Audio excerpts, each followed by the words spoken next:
Hi, Dr. Taylor, and anybody else who is listening. My name is Hannah Pace, and I'm currently a junior/senior at Dalton State. In the fall, I'll officially be a senior starting Block 3 of the education program, and this is my capstone for the Special Education Autism course 4778.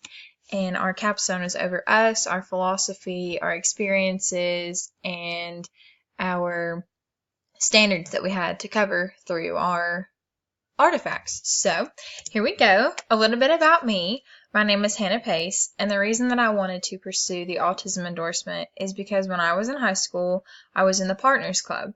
Partners Club is a club that helps the children with special needs with activities throughout the school year. Both my junior and senior years in school, I went with the Partners Club to prom, and I even got my boyfriend involved. My three best friends at the time joined the club, and the teacher told us how much of an impact we had on the children's social lives. Since my junior year, I have had my eyes and my heart set on being a special education teacher. Ever since I began to interact with these kids, they had my heart. I wanted to be a special education teacher one day, and I know that with this endorsement, I will have a much better shot at being hired in as a special ed teacher rather than a regular ed teacher. With this endorsement, I will also have a much better understanding of children with autism and how they work with this endorsement. It will teach me how to deal with their social differences and also look at their learning differences. I am beyond excited to take this class and learn how to better understand and help children with autism. And since taking this course, I've had experiences in just two separate classrooms, and these classrooms have been very diverse. One was just an ASD classroom, and then the other one was an inclusion classroom. Going through this endorsement, I have had many experiences in my different classrooms. I believe that my most meaningful experience was at the Special Olympics this past spring. A group of my classmates volunteered, and during our time out there, we helped out with different groups of students. My classroom that I had been observing in Dalton was there, so I was able to spend the majority of the day with them. At the Special Olympics, the students got to compete in many different activities such as running and the long jump. My students' first event was running. 3 of my students were all racing against each other, and they were all ready at the start line. The first young boy finished in no time. The second one came not too far behind him, and the third little boy was slowing down, and I could tell he was getting tired. He had 100 meters left, and I started cheering him on, and the next thing I knew, I was running right beside him. I felt like I was making such a huge difference for him because he had someone to run the rest of the way with him.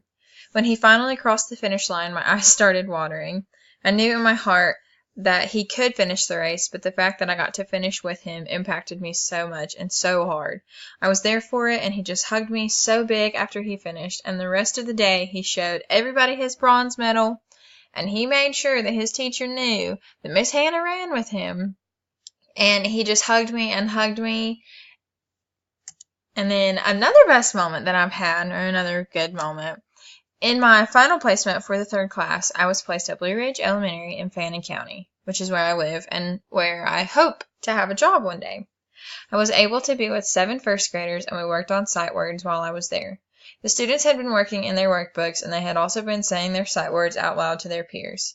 There were 10 minutes left in class, so Miss Davis decided to reward the students with a game, and the game is called Musical Sight Words.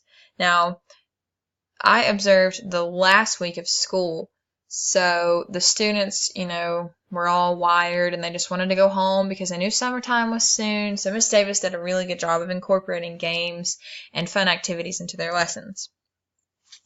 Musical Sight Words is a game where the teacher puts sight words on some note cards and places them all over the classroom. They were on shelves, on tables, on the floor, and in the students' chairs. Miss Davis plays some of the students' favorite songs, and when the music stops, the students have to pick up a card and bring it to her. The students had to read the card to her before they started dancing again. This is one of my most meaningful experiences because I was able to see the students being themselves 100%. They were dancing around the room, they were laughing with their friends, but they were also learning how to say their sight words. They were in their own element, they were comfortable, and they didn't have a care in the world. I enjoy seeing the students in their classrooms and during their free time. They thrive when they are given breaks and rewards for working so hard, and Miss Davis did a wonderful job at balancing this in her classroom. Out of all of my experiences, I really enjoyed being in her class the most because I also got to see special ed being taught, but also she co-taught with a lady named Mrs. Gray, and I also got to see general ed taught at the same time. And I really enjoyed that because I could see what Miss Gray did to help accommodate the special ed kids. And when they didn't understand something, they always went to Miss Davis, and Miss Davis really walked them through it and helped them to understand the best that she could. Next, I'm going to talk to you about my educational philosophy for autism. My personal goal for my soon-to-be classroom is for my students to feel as if my classroom is a safe place. I want my students to walk into my room and know that they are protected. Growing up, this was a huge deal for me because I didn't like to be at my house. I wanted to be at school because I knew that there wasn't going to be any arguing, any fighting when I was at school, at least between my family. So school was really my safe haven. Even though, school wasn't always fun, that's where I felt the safest and the most comfortable. When it comes to learning, I want my students to stay challenged with their coursework, but I want them to learn in an enjoyable way. An activity that I believe is key to a successful classroom would be group work. I know that this activity is widely used, but from my own personal experiences, group work has helped me better understand certain concepts and also help my social skills. For students, group work can help expand their knowledge of certain subjects, how they learn the subject, and it can also help them to make new relationships in the classroom that they may have missed out on otherwise. As stated earlier, I want my classroom to be a safe place for my students. In this safe place, students will be challenged to reach their full potential and learning will be encouraged. I will pay close attention to how a student learns best and what helps them focus on the lesson. If a student is struggling with a certain assignment, I can include something that they like or are interested in to help aid their focus and understanding. We did a project for Dr. Taylor's class, our lesson modification project, and in that, one of my students was struggling with his addition to 10. So instead of just using numbers, I got what he's interested in, which was flags from different countries, and I laid them out on the table in addition problems, and that is how we learned our lesson. When I teach, I want to teach in a way that the students feel comfortable with asking me questions. I want to be stern and try to stick to the lesson plan as much as possible, but if a student is struggling with a concept, I want to be able to take time to try and help them. Since I want to encourage group work in my classroom, I also want the students to feel comfortable with asking others about any of the content that they may be struggling with. If a student can explain it to another student clearly, then I would like for that to be a constant aid for anyone who may be struggling. Now, if a student needs help on a test or quiz, they will not be allowed to ask another student. I want my students to be confident enough in their knowledge to be able to teach someone else. And if I was given a job in strictly just an autism classroom, my tests would be different. I would just observe the students as they were doing their work and give them little personal, worksheets to do, even if, there's 3 second graders and they're all learning the same thing. I will be able to observe them and the progress that they're making, and then I will make their tests according to that, and then we'll go from there. As a future educator, I need to remember that I never know what I may face from day to day in the classroom. I need to keep an open relationship with my students in order for them to feel comfortable with talking to me about anything that may be bothering them.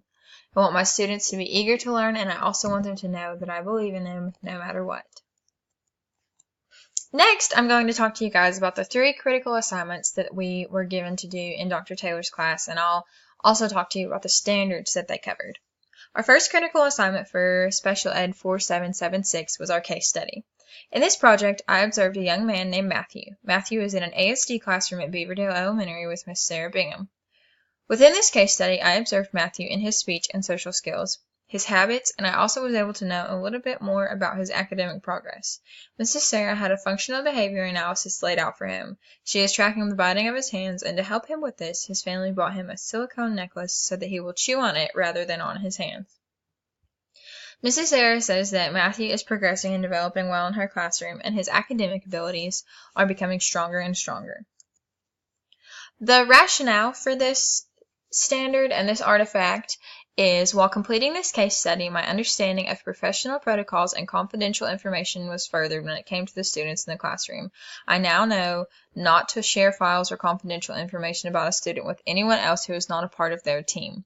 The professional followed ethical principles by allowing us to use the student's file but not have a copy of it. Through this standard, I learned how to engage in lifelong learning and to advance in the profession by continuing to grow in my knowledge of my students and their disabilities, and I can advance in the profession by taking on more students with different disabilities and gathering more experience throughout the years. Through this experience, I learned about a young man and his disability, how to help improve his behavior, and I learned how to go about interviewing the professional in such a way that is private yet honest. When I am in my own classroom, I will know how to tell any teacher candidate information about a student without being too revealing. I have also learned that each child is different, but in order to reach their full potential, they must fully embrace who they are as a student. The second project that we were given in Dr. Taylor's Special Ed 4777 class was our Applied Behavioral Analysis project. This is where we took a behavior in our lives and we wanted to improve it, and mine was drinking more water. In this project, I tracked my amount of water intake and I set a goal for my daily water intake.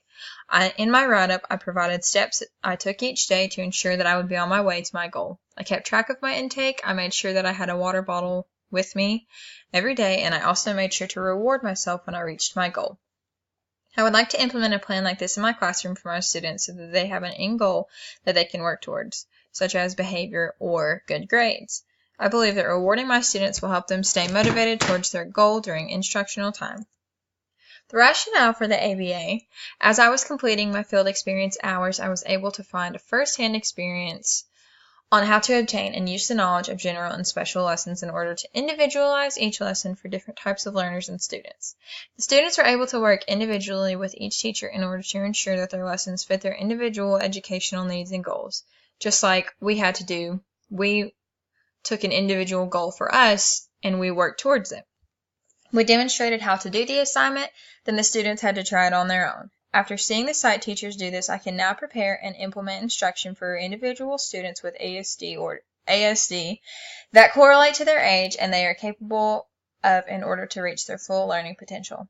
This field experience has shown me how to plan instruction for each student independently, or myself, such as the water intake, how to plan and help them with life skills. We can make little checklists, and it helped me adapt to their behaviors as the students may need more accommodations as the school year continues.